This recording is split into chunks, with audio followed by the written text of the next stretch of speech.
Good evening and welcome to the 6th Annual Multicultural Night. Today we're going to start off by doing MEChA officer introduction. So my name is Alma Villalobos and I am the historian. My name is Gonzalo Garcia and I'm the publicist. Hello, my name is Christopher Morales Farfan and I am the treasurer. My name is Gloria Madrid and I am the secretary. My name is Yesenia Villalobos and I am the vice president. My name is Blanca Gaitan and I am the MEChA president. MEChA is a national student-led organization that promotes leadership. Our 4 goals are leadership, community involvement, cultural awareness, and academic excellence. This year, the Centennial MEChA chapter is focused on education to increase the graduation rates among our Latino students.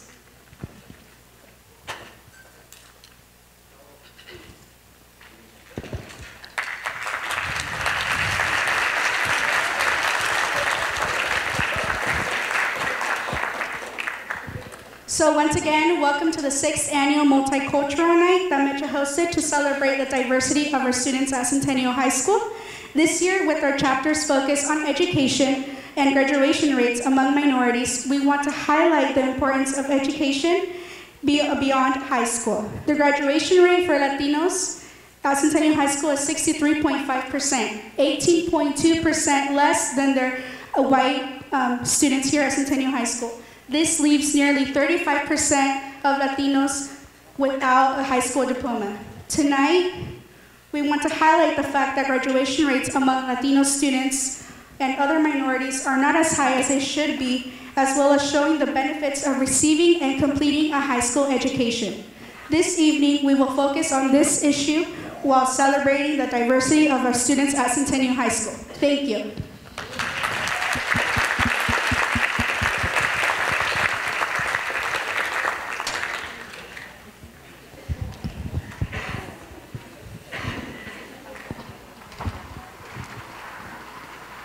The first performer will be doing a taulungas. The term taulungas symbolizes the conclusion of a monumental task. The dance is frequently performed as a grand finale of an evening of entertainment, such as Samoan wedding receptions. So to start off Multicultural Night, please give a warm welcome to Elizabeth Aloisi.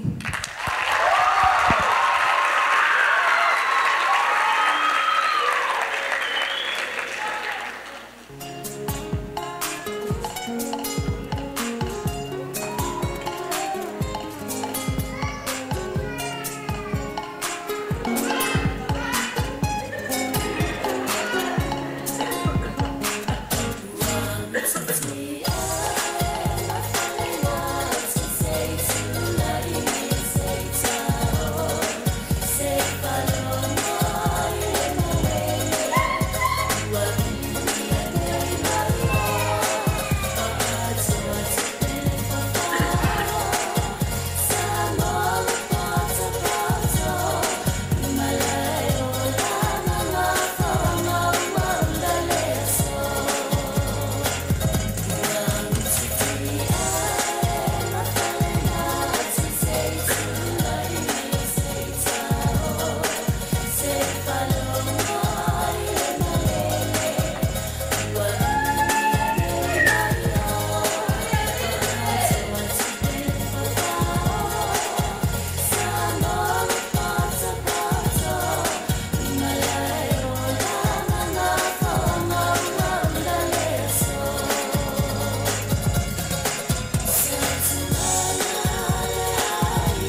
our first guest speaker is Betsy Velasquez, a second-year undergraduate social work student at Portland State University.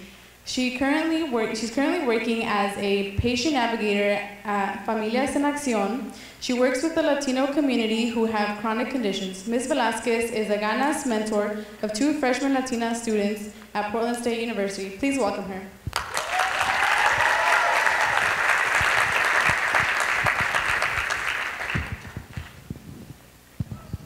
Hey everyone, again, I'm Betsy Velasquez. I'm 23 years old and I'm a Latina, and I'm also a senior at Portland State University.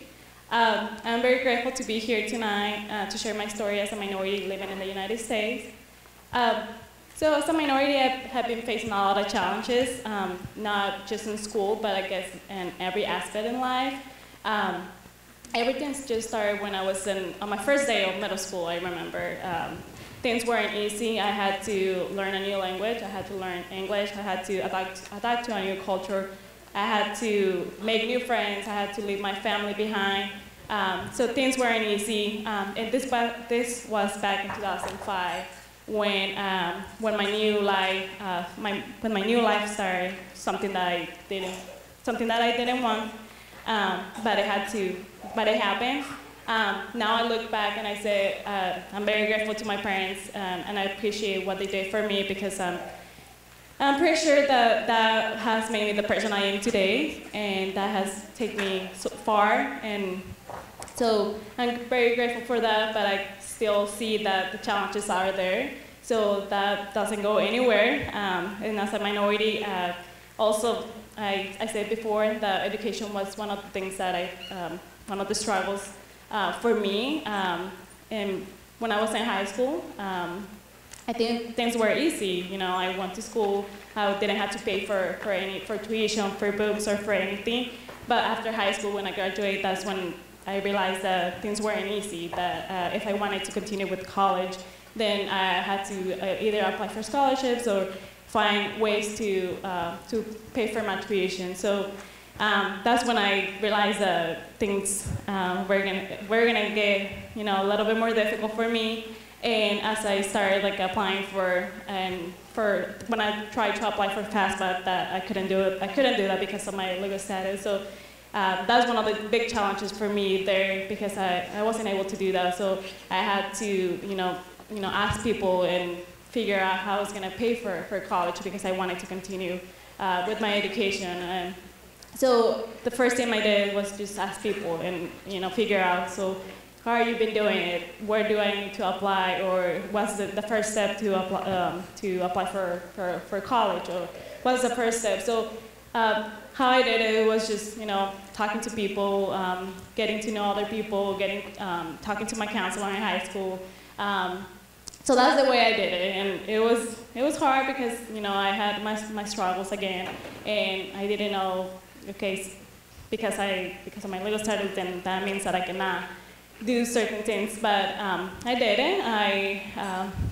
I was able to apply for scholarships and get into Manhattan Community College. I got my associates in science there, and then I transferred to Portland State University. And right now I'm on my last year at Portland State University, and I'll be graduating this June with my with major in social work and minor in Spanish. So one thing that I can say is that education is very important, and as a minority, we know that we're always going to face some challenges, but it's important to continue with education. That way we can get back to our family and our community. Thank you everyone for being here tonight and for listening to me.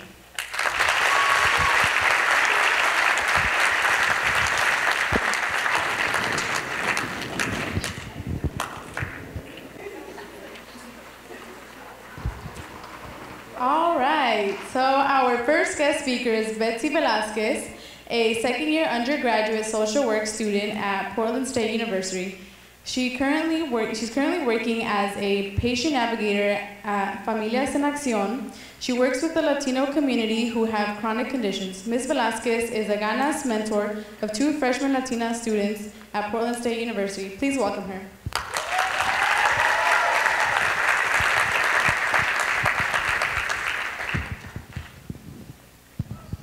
Hey everyone, again, Betsy Velasquez. I'm 23 years old and I'm a Latina, and I'm also a senior at Portland State University. I'm very grateful to be here tonight to share my story as a minority living in the United States.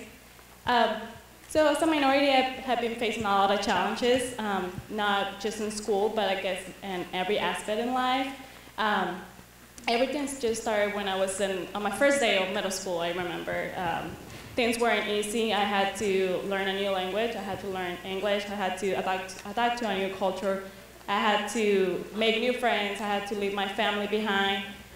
So things weren't easy. And this was back in 2005 when my new life started. Something that I didn't want, but it happened. Now I look back and I say I'm very grateful to my parents, and I appreciate what they did for me, because I'm pretty sure that has made me the person I am today, and that has taken me so far. And so I'm very grateful for that, but I still see that the challenges are there. So that doesn't go anywhere. And as a minority, also, I said before that education was one of the things that one of the struggles for me. And when I was in high school, I think things were easy. You know, I went to school. I didn't have to pay for tuition, for books, or for anything. But after high school, when I graduated, that's when I realized that things weren't easy. That if I wanted to continue with college, then I had to either apply for scholarships or find ways to pay for my tuition. So that's when I realized that things were gonna get a little bit more difficult for me. And as I started applying when I tried to apply for FAFSA, that I couldn't do it. I couldn't do that because of my legal status. So that's one of the big challenges for me there, because I wasn't able to do that. So I had to ask people and figure out how I was going to pay for college, because I wanted to continue with my education. And so the first thing I did was just ask people and figure out, so how have you been doing it? Where do I need to apply? Or what's the first step to apply for college? Or what's the first step? So how I did it was just talking to people, getting to know other people, talking to my counselor in high school. So that's the way I did it, and it was hard because I had my struggles again, and I didn't know, okay, because of my legal status, then that means that I cannot do certain things. But I didn't. I was able to apply for scholarships and get into Manhattan Community College. I got my associates in science there, and then I transferred to Portland State University. And right now, I'm on my last year at Portland State University, and I'll be graduating this June with my major in social work and minor in Spanish. So one thing that I can say is that education is very important, and as a minority, we know that we're always going to face some challenges, but it's important to continue with education. That way we can get back to our family and our community. Thank you everyone for being here tonight and for listening to me.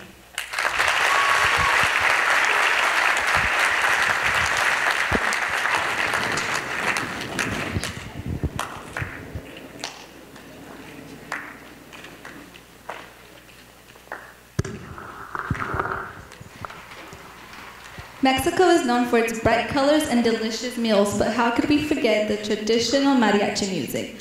It is originally from the state of Jalisco. This music allows people to express their feelings of sorrow and gratitude. Today we have Veronica Jeronimo singing Mexico Lindo y Querido, a song that expresses the gratitude and pride of beloved Mexico. So please give her a round of applause.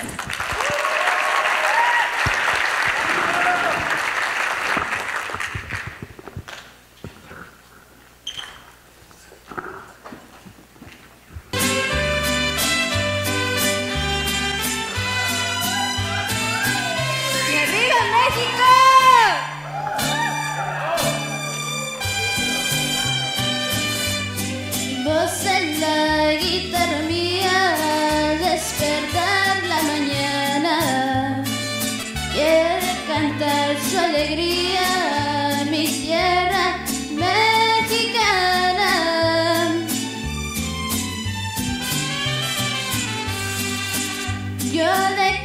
junto a tus volcanes, a tus praderas y flores, que son como talismanes del amor de mis amores.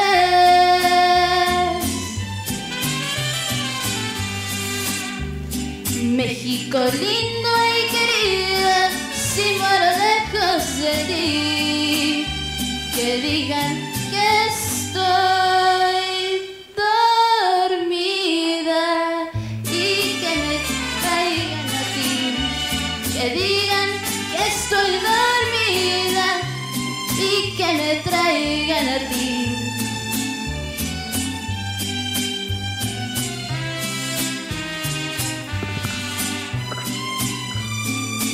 Un aplauso.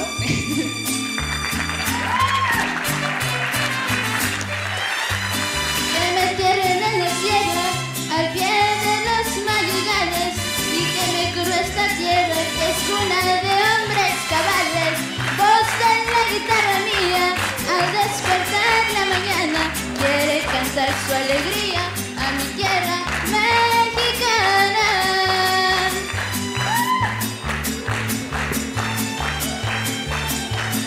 A ver, una bulla.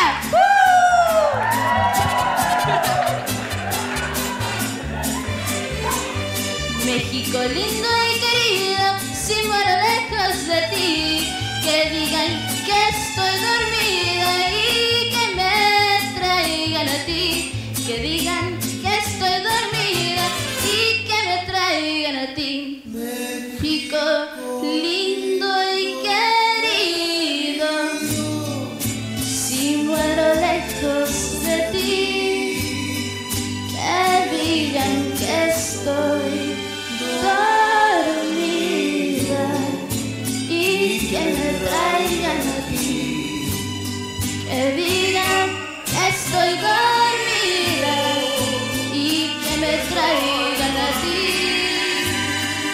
México lindo y querido, si muero lejos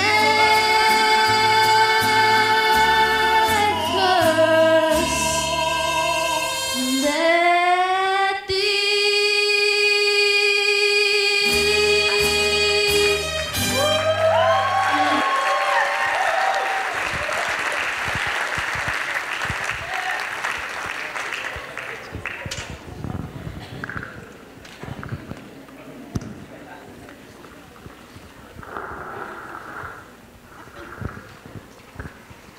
Our next speaker is Pedro Gaitán Farfán. He graduated from Centennial High School in 2010, earned his bachelor's degree in Science and Social from Warner Pacific College year 2014. After college, he was led by the passion for coaching soccer to become the academy director for Barcelona, Oregon, a local soccer club dedicated to player development. This past year, he also coached at Woodburn High School, where he saw a need for positive Latino role models. He has volunteered at various schools in East Multnomah County, giving back countless hours through community service, involvement in mentorship programs, as well as leading and facilitating student groups and also working parents. He envisions the Latino community as a strong and hard-working community that is hungry to learn and achieve their goals. Please welcome him.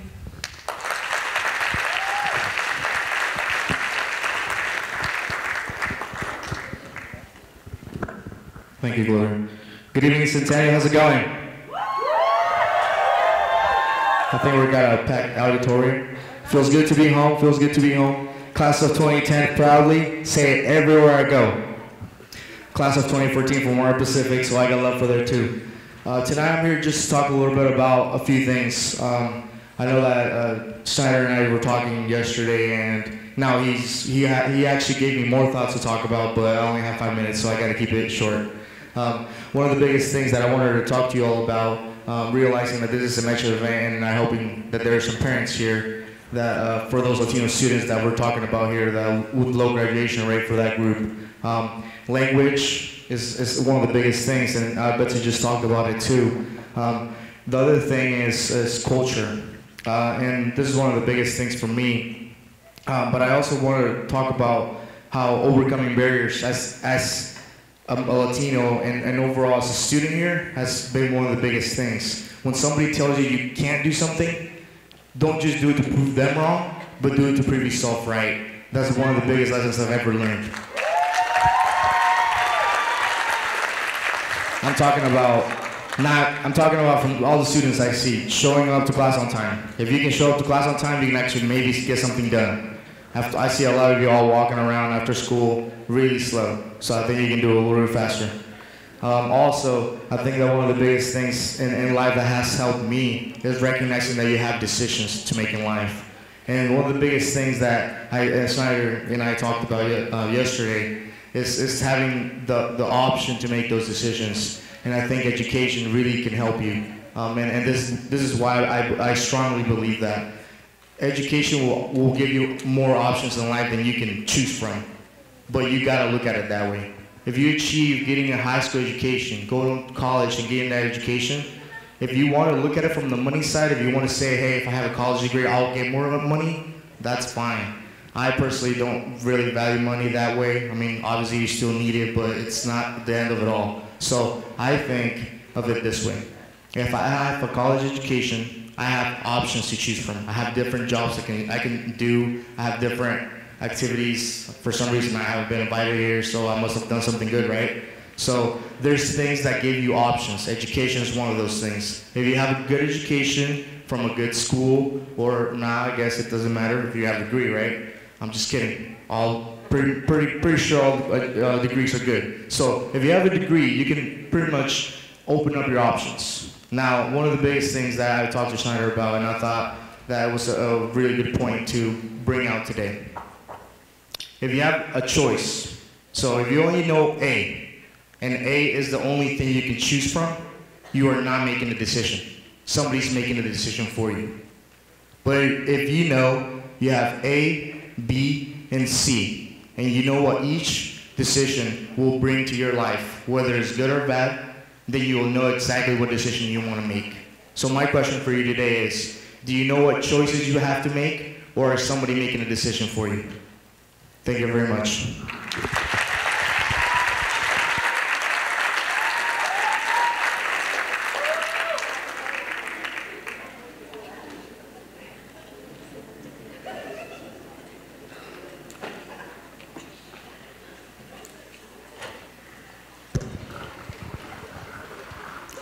Next up, we have Jesse, D'Amico, Janelle, and Shay singing Runaway Love.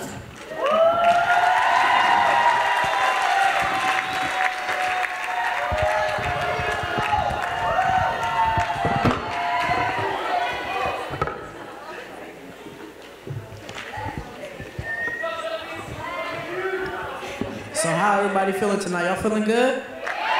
Can we make some noise? All right. Can you please play the music, please? Like this.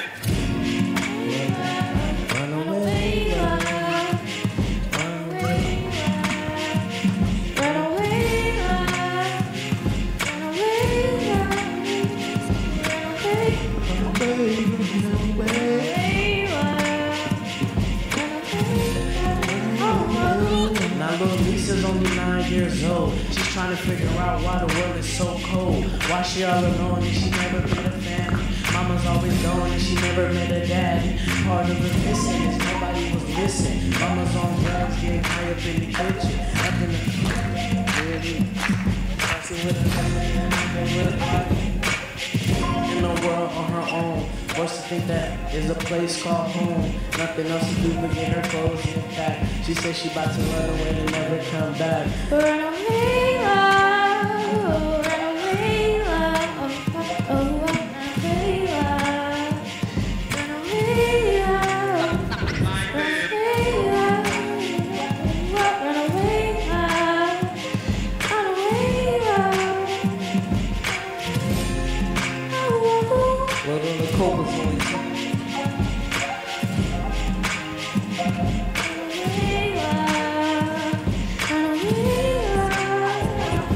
Well, when the Pope was only 10 years old, she She's steady trying to figure why the world is so cold. Why she's not pretty and nobody seems to like her. Alcoholic stepdads always want to strike her. Yells and abuses, leaves her with some bruises. Teachers ask questions, she's making up excuses.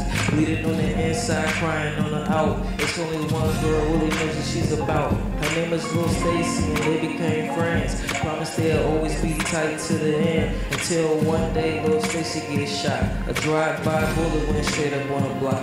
Now Nicole's stuck in the world on her own. Forced to think hell is a place called home. Nothing else she do but get some clothes and pack. She said she about to run away and never come back.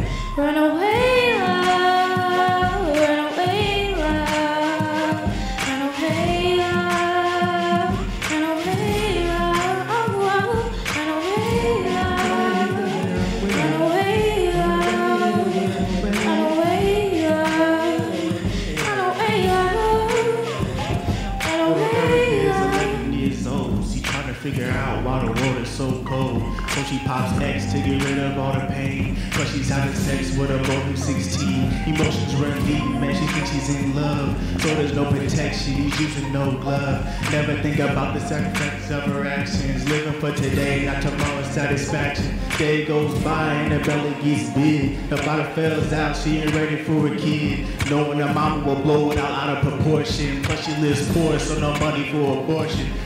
Stuck up in this world on her own. Forced to think that hell is a place called home. Nothing else to do but get some clothes and pack. She said she's about to run away and never come back. That's good. Run away, love, run away, love, run away, love, run away, love,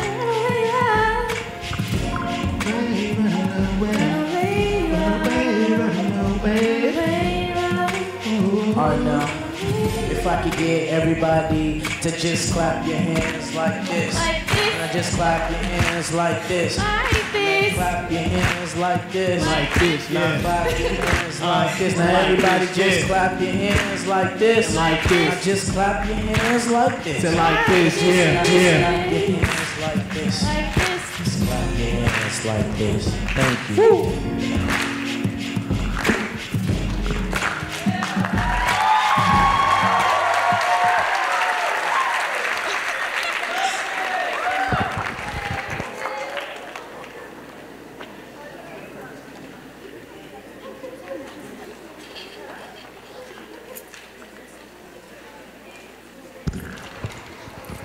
Up next is Roseanne Rivera. Ms. Rivera is the Trio College First Program Advisor at Mount Hood Community College. In her role as Program Advisor, Ms. Rivera works diligently to examine students' development and the changes necessary to increase the number of youth from disadvantaged backgrounds into higher education. Additionally, Ms. Rivera is the 2014-2015 co-chair for the 3rd Annual Oregon Trio Association Professional Development Conference, which promotes training and educators on cultivating college access and success specifically for Black and Latino students, first-generation students, and students with disabilities. Born and raised near Oakland, California, Ms. Rivera is no stranger to the unpining multi-dimensional system that marginalized underrepresented communities. As the first member for her family to graduate high school and pursue a higher education, Ms. Rivera understands the limitless opportunities having a college degree can provide. Ms. Rivera holds a bachelor's degree in political and concentrated specialization in policy and government relations. In her most recent quest to break the cycling of poverty, Ms. Rivera is a prospective researcher towards a doctoral degree that focuses on complexities of multiculturalism and critical conditions and systematic issues that impact access and recognition in unrepresented communities. Please welcome her.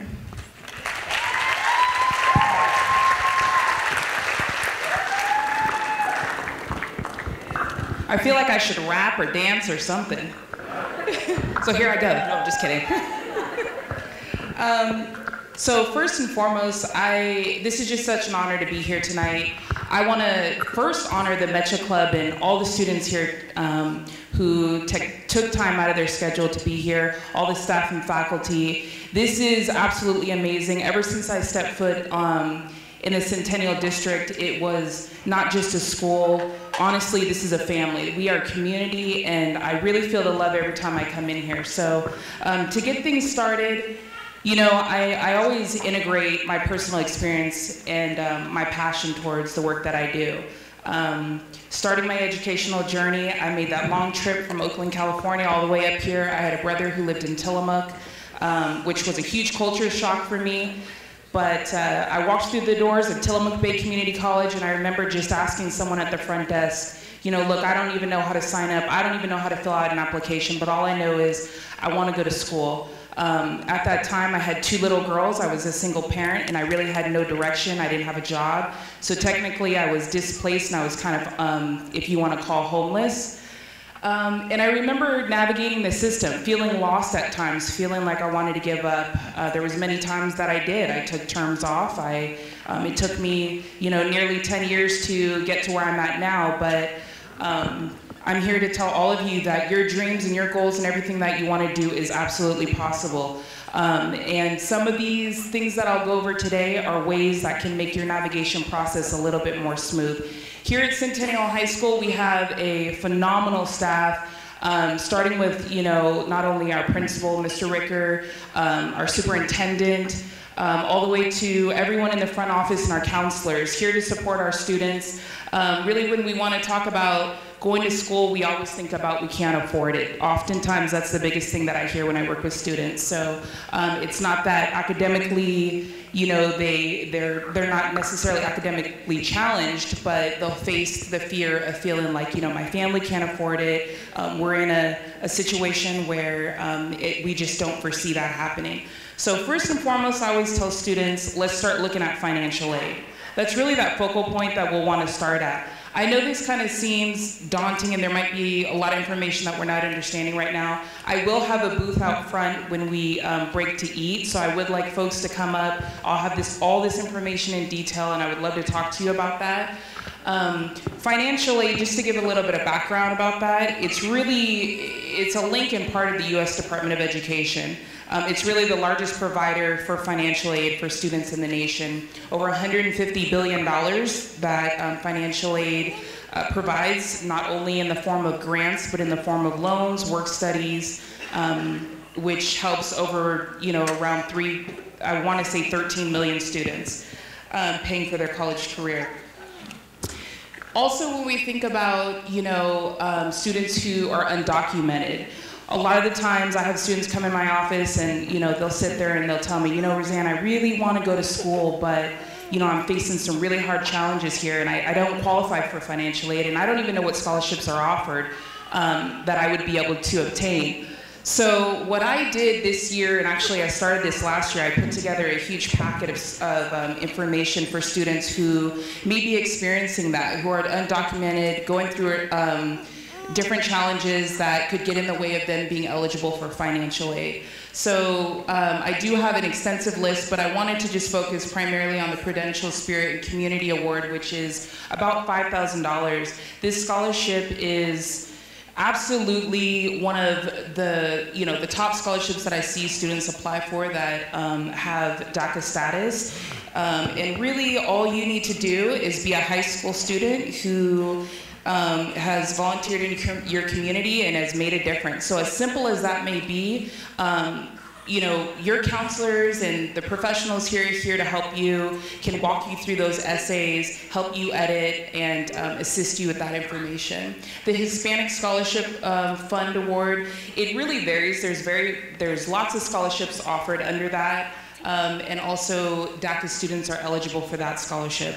So once again, I would like those who are interested, I mean, I know you can't see it from up here, but I have a pretty nice packet that I put together, all DACA eligible scholarships, ranging from full ride scholarships to, you know, from 1,000 to full ride 4-year university scholarships. Also, I just wanted to take a brief look at the 2015-16 standard student budgets for Oregon and post-secondary education. So when we think about our Oregon institutes, some people don't understand that we have actually 8 Oregon public universities. We have 17 community colleges located all throughout Oregon and also 8 independent colleges. All of these colleges are going to range in different prices. The admissions qualifications are going to be different, but also those are some of the things that if you were to reach out to your college and career center and the folks that are in there could help you walk through that process as well. And then really brief, because I know my time is very limited and I tend to hog the mic, but you know, the Gates Millennium, the Ford Family Scholarship, and the Act 6, every year we have students applying for this. Last year, one of the students that I was working with, they received the Gates Millennium Scholarship, a wonderful opportunity that I can go into detail a little bit more. The Ford family and also the Act 6. So for those who are interested in a faith-based college, this is a full year up to $186,000, and this is also DACA eligible. Any information, I'm so blessed to be here tonight. I believe in all of you. All your dreams are going to come true. Believe in yourself. You rock. And so I'm actually up here introducing the next speaker. I am honored to introduce Jessica Ruiz. She's also a family member from Mount Hood Community College. She currently works in the student recruitment department as a coordinator and academic advisor. She's dedicated to student success. She holds a bachelor's degree in business from Western Oregon University and a master's degree in management organization and leadership from Warner Pacific College. She has been at the college for 8 years now and completely loves her job. She loves what she does. Jessica is a first-generation student, so working closely with students, it's very passionate for her, very personal, and she loves to walk them through the navigation process. So please help me and welcome Jessica Ruiz.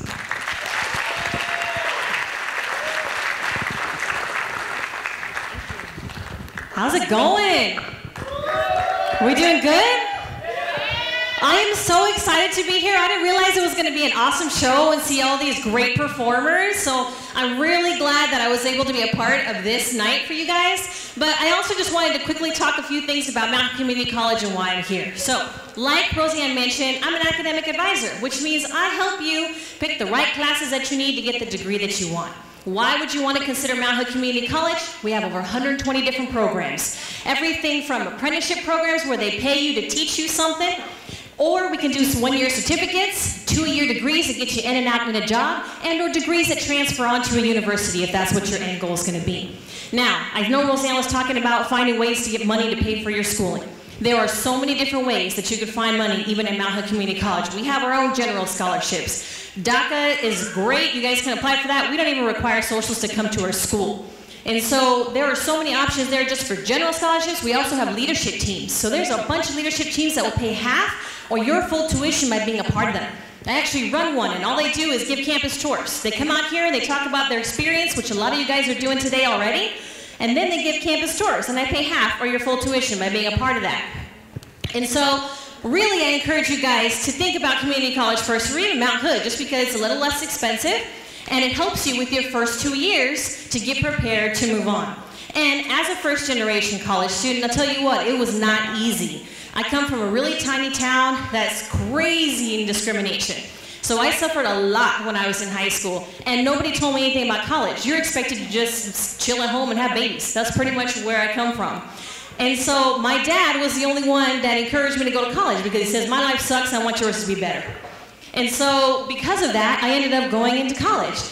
At the community college, I started there first, and you know why? It's because they told me all you need to get in is to fill out an application and take a placement test. And the placement test, you can't even pass it, you can't even fail it, and it's not timed. And once you finish, we register you for classes. It's as simple as that. So I was like, sold, that's where I'm gonna go. And being there, man, it was a great experience. And so for me to be able to not know anything and then slowly learn how important it is to get a college degree and to make that money, now I have a master's degree and I'm here basically teaching you guys that. I have a business degree, but I went into education, loved education so much, and want to share my story and get you guys into the college as well. Because when you have that degree and your life is awesome, you're not living paycheck to paycheck. I have my 2 little boys right now, they're 5 and 2. And you don't know, it's a great feeling to know that you can actually provide everything for them and live a great life. And you know what? It's just an amazing opportunity. So, if you guys are interested in learning more about Mount Hood Community College and all the 120 programs that we have to offer, I'm going to be up in the cafeteria to talk to you about any and every way that I can get you to school. Don't tell me that you don't got no money to go to school, because that's what we're here for, is to help you find it. Hopefully you guys enjoy the rest of your night. Thank you.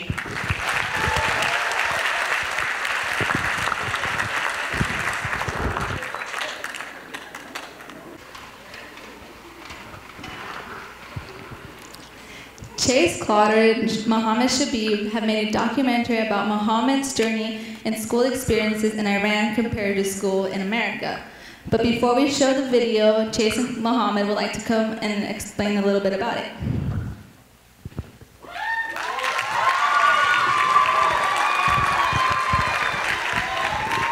Hello everyone, I'm Chase and this is Muhammad Wa'ad Abdul Malik Abdul Rahman Mahmoud Shakir Delaymi Shabib. That's my whole name, but you just can call me Muhammad if you want to. I met Mohammed last year and I didn't know him very well, but right off the bat I got the impression that he was he had a very good spirit and he has a lot of energy. And this year, having a class with him, I got to know him, and over the past few months we've become very good friends. Mohammed was born in Baghdad in 1997, and he lived in the Middle East until about 2 years ago. The things he went through being in a war-plagued region are terrible, and most of us cannot even fathom that.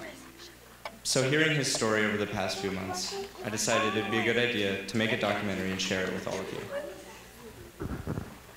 And special, I'm so excited because I'm here in front of you guys and I'm gonna share my story with you, and it's an honor to be here. Special in Centennial High School. And about 2 years ago, I wasn't know any English. I just didn't know how to say hi, how are you, and where's the bathroom. But now, I know a lot, so it's much different. I'm glad to see that, I'm glad to know two languages now, Arabic and English, so that's really cool. So please, I hope you guys are gonna enjoy the video. So.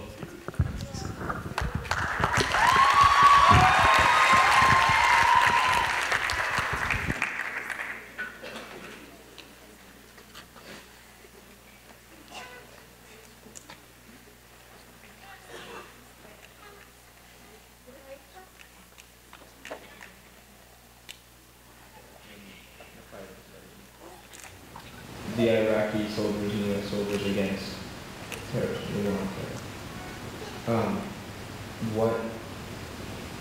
terror. How close did the war get to you?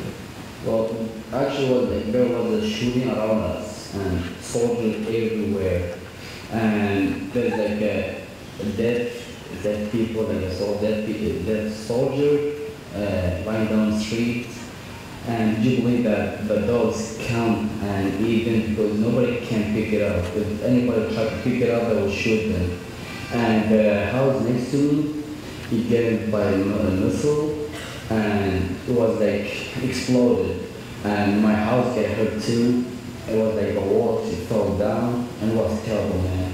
It was a Hollywood movie. It was real, no acting. So, yeah. The war was literally next door. It was next, yeah, exactly. Next to my house, around us, and the soldier, dead people. It was terrible, man. We better don't see that. So, what was an experience you had with terrorism? Well, there was one day, me and my friends, we were walking through the school, and there's 2 checkpoints for Iraqi soldier to make sure that to make it safety. So yeah, there's a terrorism, a group of terrorists. They were dressing up as an Iraqi soldier, exactly the same, and they have the same car. So I thought, you know how they get it? I thought they called another checkpoint and they sold all the stuff, so the car, and they just get it pretty easy. So. They shoot a first checkpoint. It was every checkpoint is far about 1 kilo or 1.5 kilos. So they shoot the first one. After that, me and my friends, we were close to the checkpoint, so it was not far away from them. So they came and they started shooting the checkpoint that we were next to this place. So we saw all the faces. I know right now. I see this guy. I'm gonna know him. So we just run through the store, we just hide behind the freezer and they start shooting for us. It was like a Hollywood movie, man. It was like overshooting above the head, and we were like scared, or we just freaked out. We don't know what we do. We were like young, between the 13 and 14. My friends get a little bit cut from in his hand because all the glasses come find out he did everything. So I was scared of him. What were the teachers like at school? First, the teacher, they yell and hit for no reason. Believe me, bro. Just believe me. Because when the teacher are mad, they just like to hit the student. They hit you? They hit, every single morning. We get hit because sometimes we don't have the right dress, so we put gel on their hair. They don't like that. They just like it like a stupid guy, like be like a normal student, but we don't like this idea. And sometimes for like not doing your homework, because in Iraq we have a lot of homework. We understand a lot of homework. The teaching is really bad. I mean, it's kind of hard, but by the teacher, the style of what the teacher do are bad. If you want to get credit, just give the money. How you guys call it? You bribe them. You bribe them. They will be fine with that. Just give them like $5. They will. The first semester will be fine. Yeah. Well, actually, like how do we get here? We went to the embassy. We told them about our situation, how dangerous it is, and that like how my dad was working with the American Army. And after they found out that my dad was working with the American Army, they tried to kill him. And it's really dangerous for us, especially with the family, because they just want to kill anybody who was working with the American Army. It's really dangerous to stay in Iraq after they found out. So we just went to the embassy and told about the situation. We just take 2 appointments and we have a schedule for. It's amazing how you ended up at Centennial. I mean, you didn't even know where you were coming to from Iraq, and it's crazy that. So how do you like being at Centennial High School? First, it's an honor to be in CHS, my goals. And second, it's special that you are in school by America. I mean, school from America. Back home in Iraq, everybody wish to be this in America because education of America is really important. It's the best thing in the world, especially in Arab. If you have an education, if you are an engineer, you get it from America, just go to the Arab, you'll be like the king, man. Everybody wants you. So you like Centennial? Yes, I do. You're doing good at Centennial. How do you like the teachers? Well, the first thing or the best thing is we don't. Nobody hit the student, and that's a great thing. And the student, and like I haven't had this kind of teacher before. They are really nice and helpful, and they do whatever you want. And the most important thing is they make you love the school. Well, for me, I still love it, but the teachers are very nice for me, bro. If I was in Iraq, you hate the school, just you see any teacher like, ew, look at this face. Really, they just make you hate the school, man. But here, I just love it, but they're really nice. I haven't heard anybody yell at you, and they're respectful of the student. The best thing is the respect. It says that Muhammad is a citizen, a new citizen of the United States of America. And it went really fast. I mean, he's only been here 2 years, and he's already a citizen. How's it feel? It's feel great, man. It's feel great. It's feel like a new person. You get a freedom, you get education, you get all this stuff. You feel like a freshman, man. You feel like freshman, man. Yeah. I feel like this is great. I can't say more than that. That's awesome. Yeah, it is like, and especially as an American. Like, I'm an American citizen. Do you know what does that mean, guys? America. So it's mean you have everything you have a citizen want. test you have to take to become a citizen of the United States. Yes, sir. 100 questions. You got an 80 something? Something like that. Yeah. I answered a lot of questions. Well, you passed. I passed. Yeah. Anyways, what was what was the question you missed? Well, It's kind of like, it's an easy question, but I don't know how I confused like that. It was like, they asked me who was the first president of the United States. I should say George Washington, but I said George Bush. And the person who asked me, he just laughed. Because he can't hold it. It was like, okay, I'm sorry, but I just kidding. He said, okay, I got you. You know, George Washington and George Bush is the same symbol, so it was fun, guys. Well, thank you, Mohammed. Yeah, man. I appreciate it. It was fun. Thank you very much. It was fun for me. It was like a good experience that I worked on.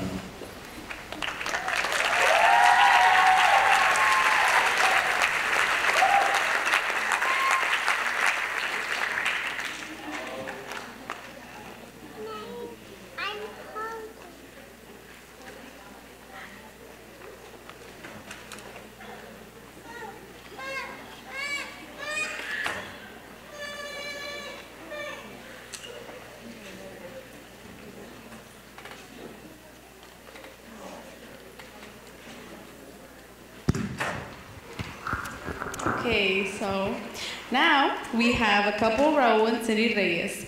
Cindy Reyes graduated from Centennial High School in 2010 and was a MEChA officer during the school's first multicultural night. She graduated with high honors magna cum laude from Portland State University with a Bachelor's of Arts in Political Science and International Studies, Latin American Studies. She currently works in the office of Mayor Charlie Hales for the city of Portland. Raul Reyes also graduated from Centennial High School in 2008. He attended Mount Hood Community College where he earned his associate's degree in 2011, and he went on to attend Portland State University. He graduated from PSU in June 2013 with an economics degree from the Urban Honors Program. He graduated debt-free during his high school and college career. Raul was involved in various extracurricular activities including wrestling, Earth Club, MEChA, student government, and the Oregon Leadership Institute. He is currently a premier support engineer for a software company based in San Mateo, California. Please welcome them.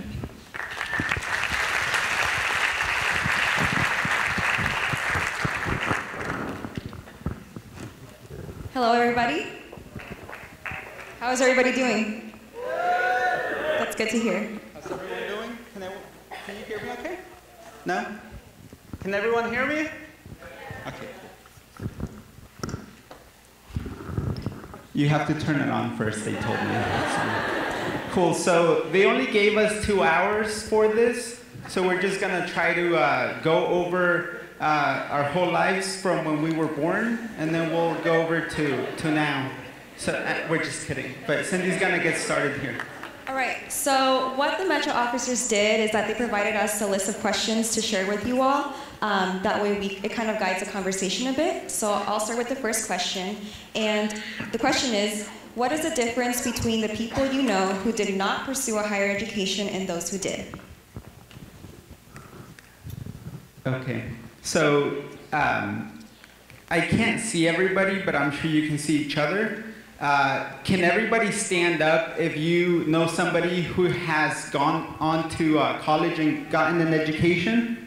Just stand up. Stand up. Okay, cool. And if you don't know somebody, just stand up. So I just want everybody to stand up. Just everybody. Just everybody. So my next question is, stay standing if you think you can get a college degree. Stay standing. Thank you, thank you. You can sit down, you can sit down. So obviously we all know people that went to school and didn't go to school. We really don't want to talk about, our friends that didn't. I think we like to talk about the positive things. So we have a lot of friends that went on to get college degrees. A lot of them we hang out with, we do a lot of things together, but I think it's more about, Pedro was talking about having choices and being able to, hey, do I want to do this or do I want to do this? And actually having that freedom to do more things. And I think that's something that's really exciting. And also something that I wanted to share was when I was a senior in high school, who's a senior this year in here? So it's a very exciting time, but it's also a bit of, you're feeling a little bit unsure of like what's next, right? And when I was a senior, I had that feeling of, I know I want to go to college, but I'm not exactly sure how to get there. And I applied to 2 schools, and I got into both of them. One of them was my first choice, which was a private school, very expensive. The other one was a state school that I eventually graduated from.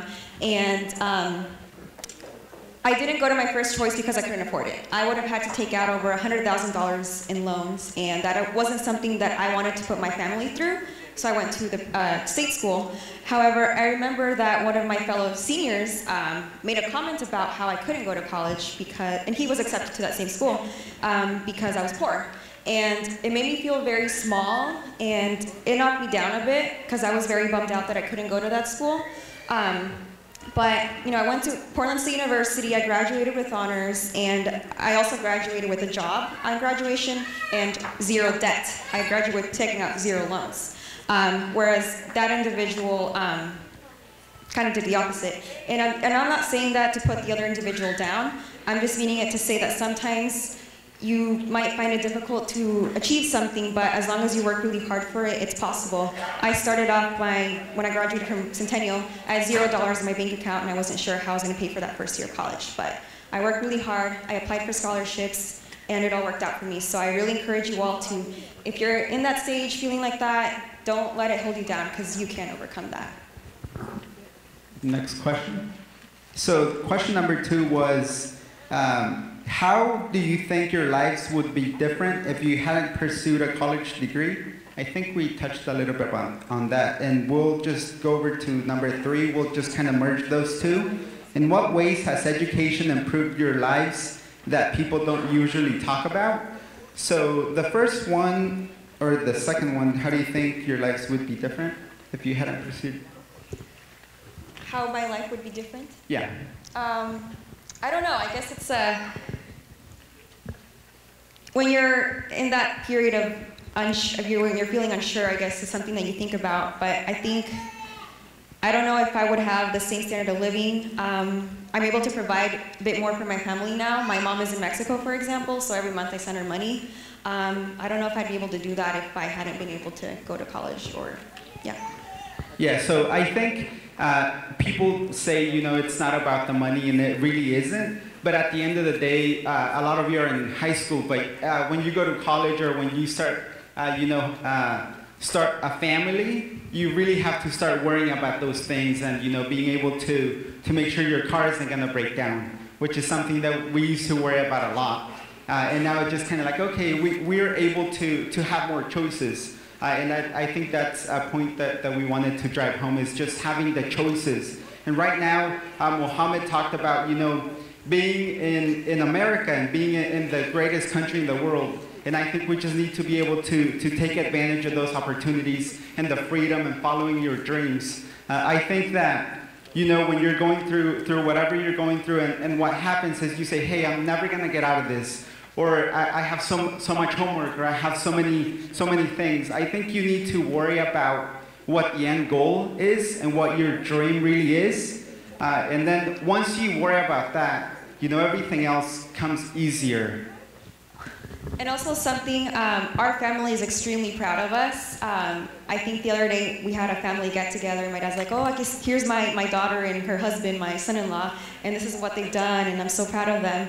And I think just that they feel good knowing that we're good, like they don't have to worry about us, and that they also can count on us. And, you know, our parents raise us, they support us through school, and now we're able to give back to them as well. So that's also something that I want to mention, is just like how proud you will make your family, if they're not already, of course. But yeah, and throughout the whole thing, I think the main thing is that you all have a lot of resources. So, you know, Roxanne was up here talking about scholarships and everything like that. The most important thing is to find a mentor. Find somebody that's either in college or has graduated or wants to do what you do. If you want to be, you know, whatever you want to be, just find somebody that's already doing it and ask them how they did it. I'm sure they'll be more than happy to help you. And not only that, but you'll be able to make that connection. And where do you see yourself in 5 years? And I know it's a really cliche question, But really, where do you see yourself in 5 years? If you say, hey, I want to be in Hawaii in 5 years, maybe not in the rain, or doing whatever you want to do, at the end of the day, it's about just making sure that you have those visions and you have somebody that's walking you through them. They're not going to do it for you, but they're going to walk you through and show you the path that they've already walked. Having a mentor is definitely very valuable. When I was a freshman in college, I met our next speaker, Diego Hernandez, actually, and he's my mentor. I told him, hey, I'm interested in politics. How can I get involved? He encouraged me to get involved in student government. He helped me go to a conference in DC where I got to meet with other student leaders from across the nation. And he really helped me throughout those first years of college, and I really thank him for that. But at the same time, I started off college as not knowing anything, and I was humble enough to say, help me, and someone did. So never be afraid to ask for help, because there are people who are going to want to help you out. Yeah, and who wants to travel here? Just anywhere. Who wants to travel? Anybody? Cool. You guys can yell, because I can't see you, so that really helps. Thanks. So with college, a lot of the times, like Cindy said, she had a chance to go to DC. You get to travel a lot through school, through, leadership in high school. It's kind of like the college version of it. We both got to go to DC. We both got to do a bunch of things. And then your jobs, too. I know that later this year we'll get the chance to do a lot of traveling, which I'm really excited about. Some of it personal and some of it because of our work. So it's really, really exciting to be able to do that. You can keep going. So what we want to sum it all up, I guess, is working hard is going to get you the results. And never let anyone tell you that you can't do anything, because we can. And if you don't believe that, we're up here. Growing up, we saw other people up on stage and we're like, I want to be like that person. And if they can do it, I can too. So seeing us is testament that yes, you can do it if you work hard for it. And ask for help, get a mentor as well. And have fun. Of course.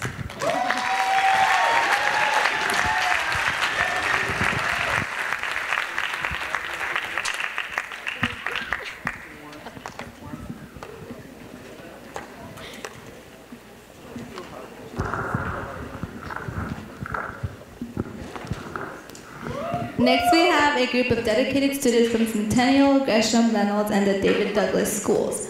These students practice ballet folklorico once a week here at Centennial High School with the collaboration of the Sun program. Today, they will be performing two songs, El Son de la Negra from Jalisco y El Gallito from Sinaloa.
Our last speaker for the night will be Diego Hernandez. After attending 7 different elementary schools and 3 different middle schools throughout the Northwest, Diego Hernandez developed a passion for social justice, racial equity, and youth organizing.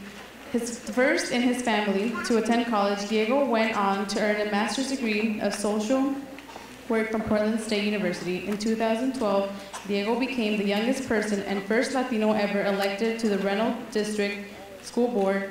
Diego is currently the co-executive director of Momentum Alliance and Youth-Based Leadership Development, nonprofit, and also was appointed by the governor to Oregon's Commission on Hispanic Affairs. Please welcome him.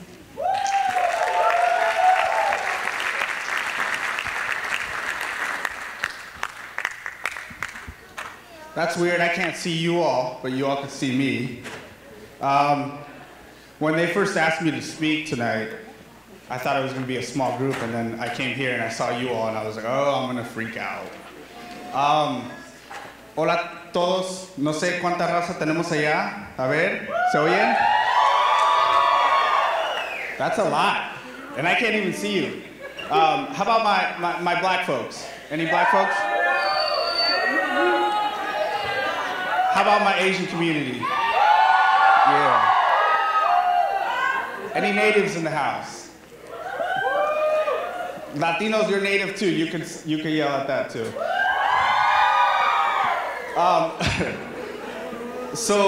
East County folks, you all are all part of East County. I've been hearing the word minority been thrown around here, but the reality is we're not a minority. Ya saben, you know, we are not a minority.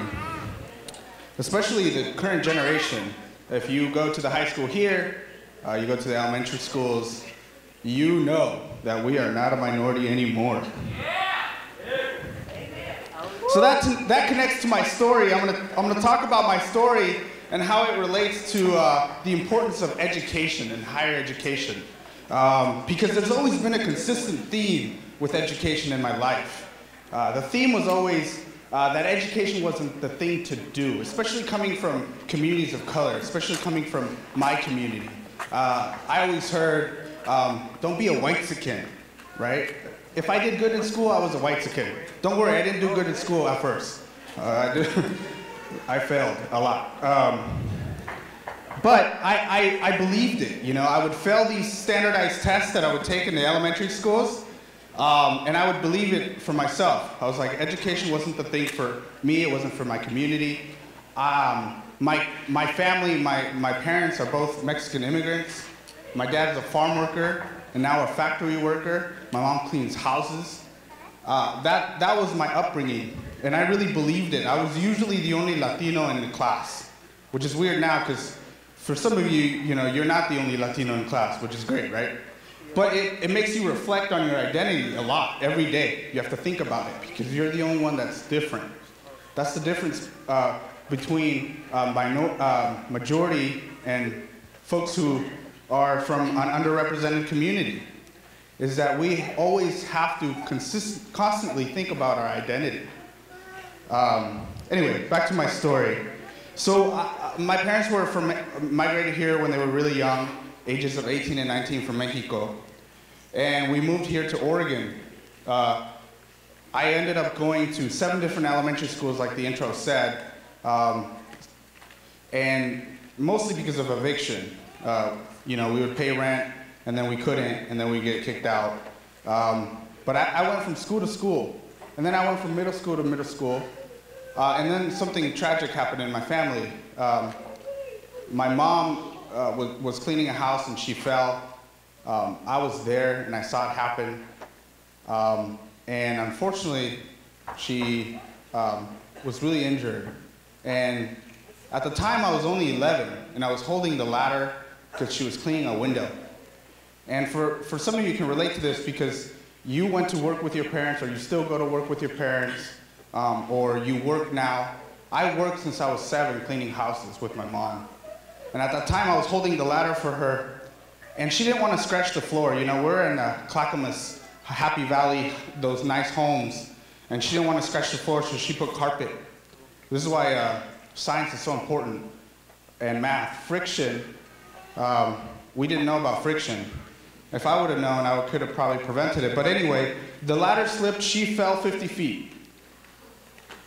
Broke her leg, broke her ribs. At the time, I thought she was dead because she wasn't moving.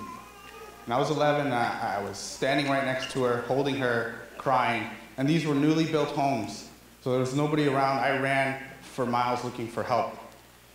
And what happened is finally an ambulance came, she survived, and then she ended up going to the hospital. And she couldn't work anymore, so we were homeless because my parents were divorced. My dad wasn't really in my life when I was young.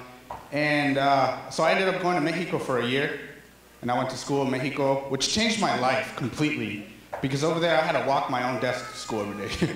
You know, it's a little different from here. You had to buy your own lunch too. 3 pesos got me a torta and a drink. It was pretty cool. It's like 30 cents. It's incredible.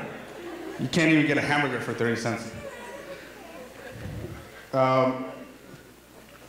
So it wasn't until I got into high school that I really started thinking about my identity. And a lot of you, ustedes todos, you know, really think about who you are probably more than mainstream communities do, because you're reminded of it every day. Whether you're at the store and somebody's following you, whether you're being looked at as lesser, it's happening to us constantly. And that's mostly because the culture and the environment hasn't adapted into a very inclusive space yet, a very welcoming and open-minded community yet. And I'm gonna go a little bit further into that in a sec. But when I was in high school, I was like, well, you know, my parents are Mexicanos, but I was born in the States, and I go to a school in Reynolds High School where at that time there was some Latinos, but not that many. And I wasn't white, I wasn't Mexicano. I was in the middle, you know, I was dealing with this, like, who am I, what am I, where do I belong?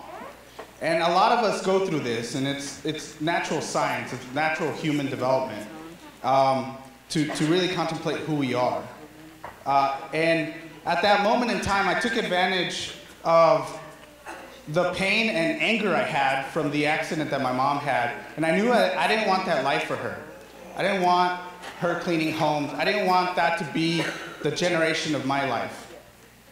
I didn't want to do the same things that my previous generation had to do in order for me to be here. Like, I knew it was a sacrifice for them to leave their home country, to come to a country where they didn't know the language, they didn't have a network, they didn't have a community. So I knew that I was responsible for my own life and for what I did with that sacrifice that they put. So le eché ganas. I wasn't very smart. I have a master's now, but that doesn't mean I was smart. I worked hard. That's what I did. I didn't learn how to read until I was 6th grade. And le puse ganas. I got involved. Leadership is what changed my life. Getting involved with extracurricular activities changed my life. And so, you know, Alma here, who helped organize this, and Blanca, who are all mechistas who invited me here tonight. MEChA is a great space where you can get involved and show your leadership. So shout out to the mechistas out in the audience. For me, I think there's 3 of you because that's all I can see. So anyway, in my school, there was a lot of racism. Right, all the time, right? And there wasn't anything that said, you are college material, or that you should go to college. Or I never met somebody that had gone to college. So for me, it was a challenge. It was like, oh, I want to be the first. I want to be the first in my family to go to college. I want to be one of the few and only Latinos in my school that goes to college. And I learned everything. I learned how to apply for financial aid. I learned how to scout schools. I did it on the internet. I did it on my own, and I applied, and I got in. I didn't know you were supposed to apply to a lot of schools. I just applied to one, right? Luckily, they accepted me, so you know, I wouldn't be here. But that was the University of Oregon, and they gave me a scholarship, so that was great too. And I got accepted, and I didn't know what to study. But when I got to the campus, it was a culture shock. I mean, Eastside is kind of diverse. Reynolds was kind of diverse. Then I go to University of Oregon, white. And you know, it's an old institution. It represents its student body for the most part. But I would walk down the street and I'll be the only Latino. I'll be in the classes, I'll be the only Latino. I was like, where is my gente? So there was a MEChA group, and I got involved with that. And then that MEChA group, for the last 5 years, they've been losing their funding because the people in power, the student government, would say, well, why do you need a Latino space in the school? Why do you need a multicultural center? Why do you need a women and gender center? There's no white center. And for me, I was like, whoa, I never thought about it like that. Could this really be a good, solid argument as to why there shouldn't be a MEChA? So I didn't know how to articulate anything. People could be racist. I'll be like, oh, that's messed up, but I don't know what to say, right? So I was like, I need to do something about that. So I studied a major called Ethnic Studies. The study of race and culture and ethnicity and history and philanthropy and sociology, all understanding communities of color. I studied African American history, Asian American history, Native American history, Oregon Native history. I didn't know you could learn that, and suddenly I'm learning all this stuff. It was great. And I could rebuttal anything. I'm like, there is a huge need for MEChA. There is a huge need for multicultural centers, because every other space is made for white communities. For that only reason that you don't have to think about it, because it's already there. You're the neutral. And that's the power that I felt in that moment. I was like, you know, I'm going to get involved. I'm going to run for student government. I lost, but I still ran. And I got in. I got appointed. There's always a way around. And so I got appointed. I was in power. I gave the Multicultural Center more money. I gave all these people more money. And I was like, yeah, this is working out. So then I decided to get more involved. And I went to the national level. And at that time, the immigration movement was huge. It was 2006. You know, toda nuestra comunidad estaba unida. We're organizing because the undocumented movement was powerful. There were millions of people on the streets, you know, fighting for immigration rights. So that time, that politicized me. I kept getting involved. I organized the National MEChA Conference at my university. Anyway, so that led me to want to do more, because the reality is, when I went to lobby for tuition equity, which passed, which would give undocumented students the ability to pay in-state tuition, when I was lobbying, all the people in power were white. The committees, all the people that made these decisions didn't represent nuestra comunidad, didn't represent the African American community, didn't represent the Native community, the Asian community, and other communities of color, and immigrants and refugees. So I knew there was something missing, and I knew that I had a responsibility as somebody who just learned all this knowledge about our gente, about our history, about my family.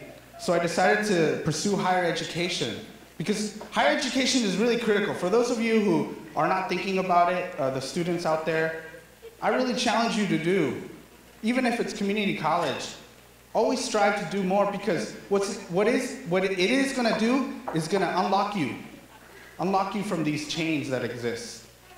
It's going to open you to new experiences that you don't even know existed. Seriously, yesterday I was in a meeting. I work for a nonprofit. I was in a meeting for asking for money for a campaign, and I asked for $10,000. You know, like if I would have thought about doing that when I was in high school, I would have like, ¿Quién me va a dar $10,000? Who's gonna give me that? Tan locos, you know?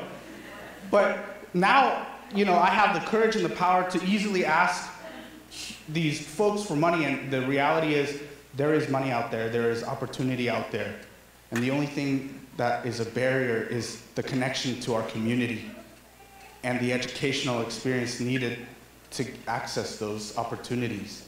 And those opportunities may seem like you can't grab them, but the reality is, once you grab them, you open up a whole new world of not only jobs and resources, but health and loving of your community. So anyway, I went straight into master's program in social work at Portland State University, and in the process I did community organizing, which is basically talking to the community and pushing for policies that will help the community. And when I graduated from the School of Social Work, I invited my mom, because she never really came to my classes or to visit my school, but she would come to graduation. Estoy muy orgullosa de ti, that's what she would say. How come you didn't come before?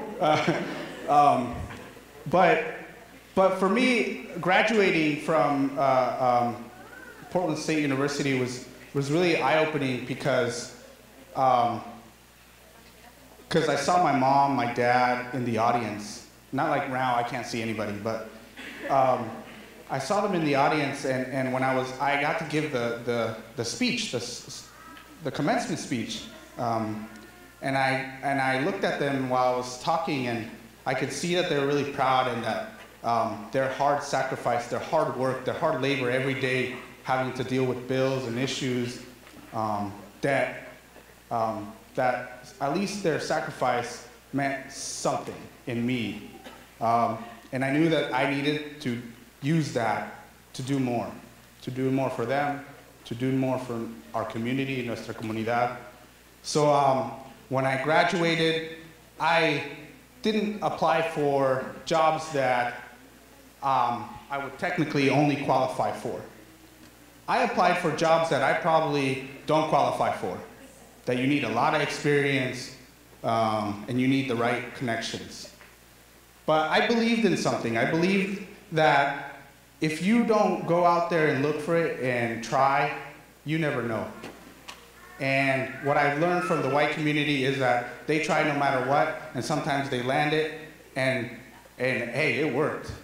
I applied for stuff, and I got interviews, and then later on, right now, I'm leading an organization, a nonprofit, at the age of 27,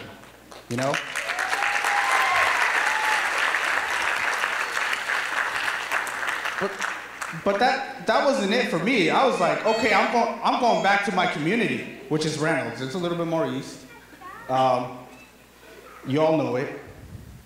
And I was like, I'm gonna try to do some good there. And I decided to organize Latino parents and do basically information nights at every school. And every school we had like 60 to 70 Latino parents show up. And for a whole year I did that. And I learned about the issues in the school, and I learned about what needed to change. And I also learned that the power wasn't in the school, that the power wasn't in the principal, that the power was in the school board, ultimately to make policy decisions. The reality, the power is with the parents. But ultimately, to make these big decisions, we're in the school board. And the school board has always been 7 white folks, mostly white, all the time, historically, mostly male. And when I told people, I think I'm gonna run for the school board, most of my friends are like, why? What's the school board? And if you don't know what a school board is, it's basically the governing body that makes all the decisions for your local schools. They decide the budget, the policies. Anyway, I ran and I won. I won. First Latino to run, first Latino to get elected. I can brag about it because at the time I didn't know I was going to be running unopposed. But I got lucky. But I was prepared. I was like, I know how to organize people. Anyway, my point is that you don't know how much power you truly do have as an individual. And higher education really opens your mind. It gives you opportunities.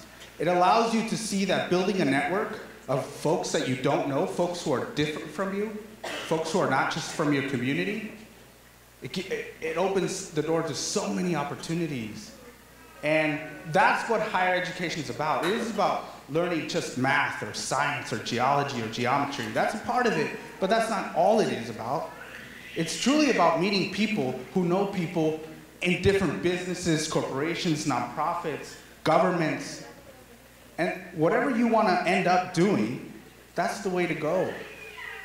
That's the way to build wealth and power for our community so that we can get away from poverty. Because poverty, you'll hear this consistently, especially young folks as you grow up older and older. Poverty is socially constructed. And what that means is that it was constructed throughout our history on purpose, through those folks who are in power implementing policies that only impacted a certain amount of people and excluded others. And guess who's been excluded for the most part? Our communities. Because we're not at the table. We're not at the cities. We're not at the counties. We're not at even the school boards. We're not at the state level. We're nowhere. We're not even making the budgets. What we're doing is we're surviving day to day, trying to pay bills, trying to pay our rent. That's what we're doing, right? But actually, there's a level where you don't even have to think about that. You don't have to think about that. That you can think about. You can think about a dream. You can think about what you could do, where you could end up. And higher education does that for you. So I really recommend, and I hope that you all do. Thank you for listening to me. My name is Diego Hernandez. I'll be around. I'm in the community. And yeah. Oh, 5 more minutes? No, they don't want to listen to me for 5 more minutes. 10 more minutes. How about you? 10 minutes? Should I get 10 minutes? No. No. Anyway, I'm going to wrap it up by saying you can contact me. My email is diego@momentumalliance.org. I work for this amazing nonprofit called Momentum Alliance. It develops young people into leaderships. On Saturday, we're hosting the first undocumented summit. If you want to learn more, go to momentumalliance.org. Contact me about it. We're going to have 7 lawyers there. It's only for undocumented students. So if you're undocumented and you want to have a community of undocumented youth, contact me and I can get you connected to that event. Our organization is also organizing and developing young leaders to change their community. So check out our website, Momentum Alliance, and get involved. Thank you very much.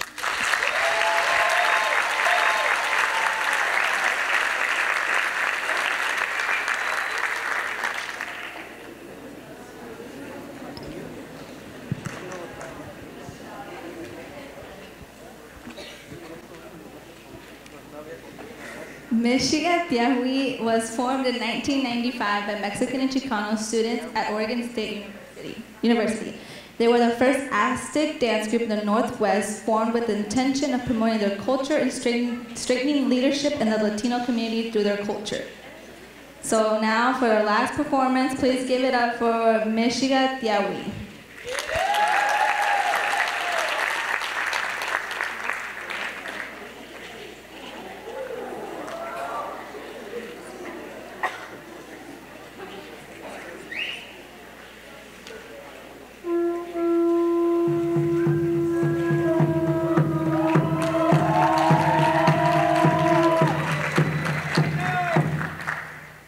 Kapa, Puertas Ucamandi, Kapa, Persona Tecocoli, Persona Yacasti,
To conclude tonight's celebration of diversity here at Centennial High School, I would like to say a few closing words.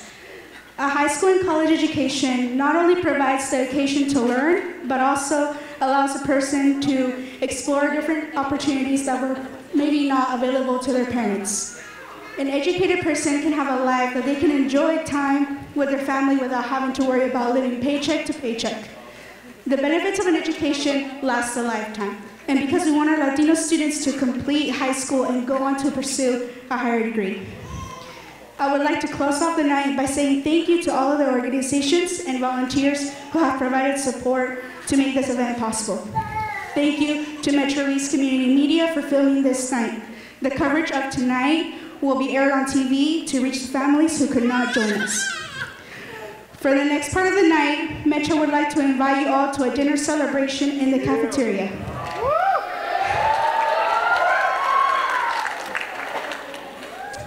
In addition to sharing a meal, there will be community resources for you all to ask questions and get information about different programs and services that are available in the community.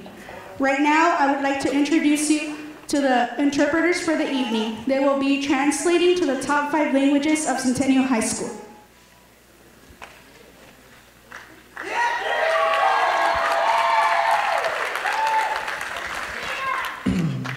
안녕하세요. 글로비아 제임스 두모. 뭐 나그도 또 타이루 저저 미저 모나 여미차이 네 여미모 거거 미치바데 미치다도 또 놓고 오케이. Dạ xin chào, tên con là Selina hay là Lan Anh. Coi chừng quý vị không có hiểu gì hay là cần hỏi gì á, con ở ngoài đang ngồi ở bàn ăn, coi chừng cần gì là kiếm con. Dạ, cảm ơn nha. Добрый вечер, меня зовут Жанна, и я буду в кафетерии, там, где мы будем кушать, и если у вас есть какие-то вопросы, вы можете ко мне подойти, и я отвечу.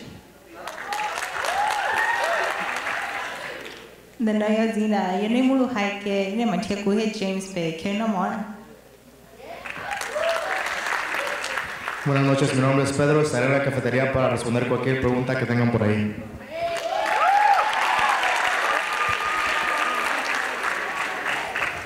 And with 3 translations of our student volunteers for the evening, our current students here at Centennial High School, and Pedro as our Centennial alumni, I would like to close this evening, and I want to thank you all for attending the 6th Annual Multicultural Night, and I will see you all in the cafeteria. Thank